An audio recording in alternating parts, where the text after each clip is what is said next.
At precisely 8 o'clock on the morning of May 8, 1902, the city of Saint-Pierre was the crown jewel of the Caribbean.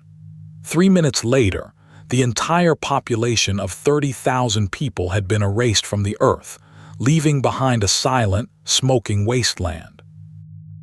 In the middle of this absolute devastation, deep within a stone dungeon, one man sat in total darkness, waiting for a rescue that seemed impossible.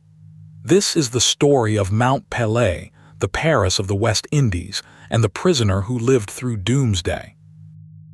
To understand how a city could vanish in an instant, we have to go back to the weeks leading up to the catastrophe. Saint-Pierre was a place of wealth and beauty, famous for its theater, its botanical gardens, and its bustling harbor filled with ships from around the world. But the mountain that provided the city with its stunning backdrop was not as dormant as the residents believed. On April 23, 1902, the summit of Mount Pelée began to stir with minor steam explosions that dusted the streets in a fine layer of gray ash. By April 27th, hikers who climbed to the top reported that the dry lake bed at the summit was now boiling. A new cinder cone had formed, and the air was thick with the smell of sulfur, yet the people in the streets below continued their lives as if nothing were wrong. The mountain was sending clear warnings, but they were often dismissed as mere curiosities. In early May, the ash fall became so heavy that it started to kill livestock, and the sulfurous fumes became so overwhelming that people had to cover their faces with wet cloths just to breathe. Then something truly bizarre happened. As the tremors increased and the ash covered the mountain slopes, thousands of creatures began to flee the heights. An army of giant centipedes and red ants descended into the lowland farms, but they were not the primary threat. Driven by the heat and the ash, thousands of venomous fer-de-lance pit vipers slithered into the outskirts of Saint-Pierre. These snakes, some over 6 feet long, invaded homes and stables, killing an estimated 50 people and hundreds of animals before the volcano even erupted. On May 5th, the situation turned deadly in a different way. The rim of the boiling lake at the summit collapsed, sending a massive mudflow known as a lahar racing down the Rivière Blanche at incredible speeds. This boiling river of mud hit the Guyrin sugar mill, burying it instantly and killing nearly 150 workers. When the mudflow reached the sea, it triggered 3 massive tsunamis that crashed into the Saint-Pierre waterfront, smashing boats and flooding the lower streets. Panic began to grip the city. Many residents wanted to flee to the neighboring town of Fort-de-France, but they were stopped by an unexpected force: politics. Legislative elections were scheduled for May 11th, and the local government was determined to keep the population in place. Governor Louis Moutet appointed a scientific commission to investigate the mountain. They declared that the volcano posed no immediate threat and that Saint-Pierre was safer than the surrounding countryside. To prove his confidence, the governor and his wife moved into the city. The governor even went as far as to send troops to the roads leading out of the city, turning back those who tried to leave.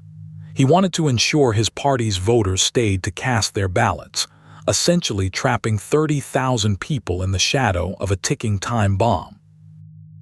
While the city's elites debated politics, a local man named Ludger Sylbaris was having a much worse night. On May 7th, the 27-year-old laborer got into a violent drunken brawl. Some say he attacked a man with a machete, while others claim he was simply a repeat offender. Whatever the crime, the authorities decided to teach him a lesson. They threw him into a special punishment cell, a tiny, semi-underground stone dungeon known as a catchot. It was a thick-walled box of masonry with no windows and only a narrow slit for air above the heavy door. This cell was designed to be a place of suffering, a dark and lonely hole where a prisoner could be forgotten. But as the sun rose on May 8, 1902, those thick stone walls were about to become the most valuable real estate in the world. At 7:52 a.m., the side of Mount Pelée didn't just erupt, it exploded. A massive lateral blast tore through the mountain's flank, releasing a terrifying phenomenon known as a nuée ardente, or a glowing cloud. This was not a flow of liquid lava, which moves slowly enough to outrun. This was a pyroclastic flow, a superheated mixture of gas, ash, and volcanic rock. It was traveling at speeds between 160 and 500 kilometers per hour.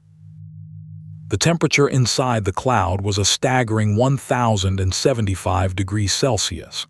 At that heat, the air itself becomes a weapon. It reached the city of Saint-Pierre in less than 3 minutes. The impact was catastrophic.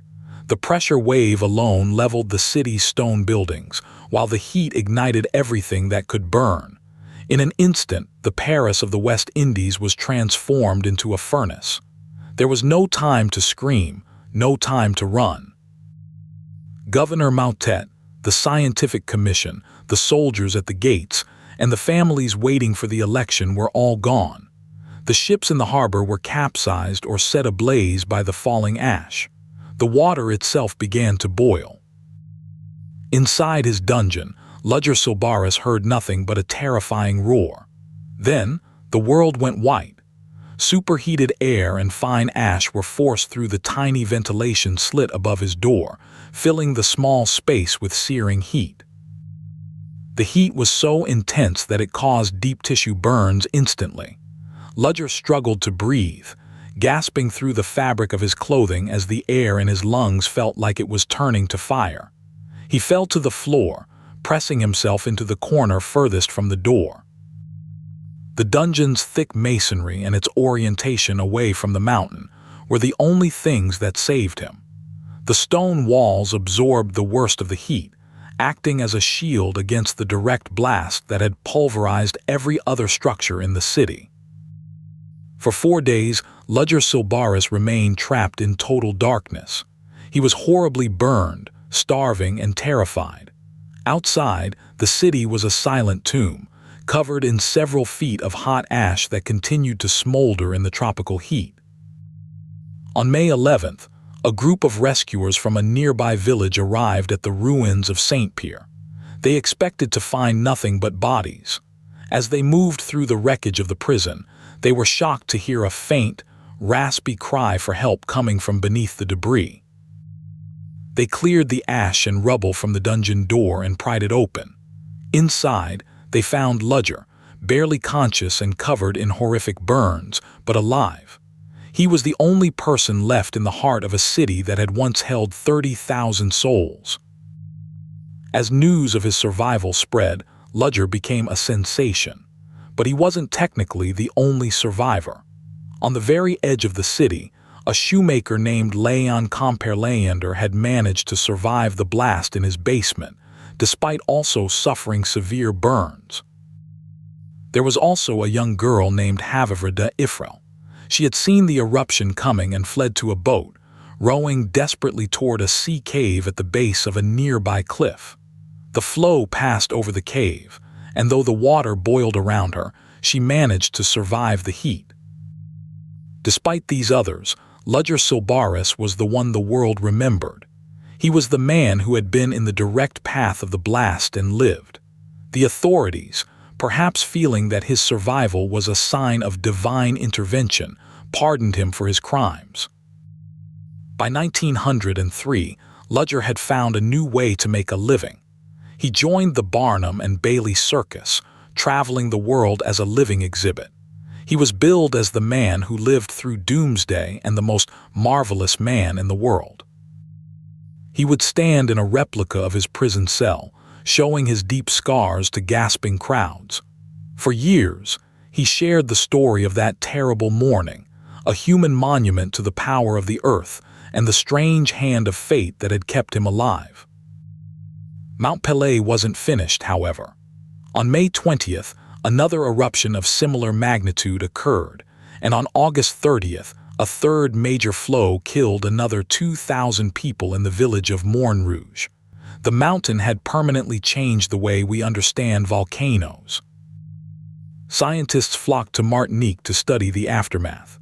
The term Pelean eruption was coined to describe this specific type of explosive lateral blast. They also witnessed a strange geological phenomenon, a massive spine of lava pushed out of the crater like a giant needle. This Tower of Pelée grew to over 300 meters in height before it eventually crumbled. It was a final, silent monument to the 30,000 people who had lost their lives in the span of just 3 minutes. Today, Saint-Pierre has been partially rebuilt, but it never regained its title as the Paris of the West Indies. The ruins of the theater and Ludger's prison cell still stand as a reminder of the day the mountain woke up.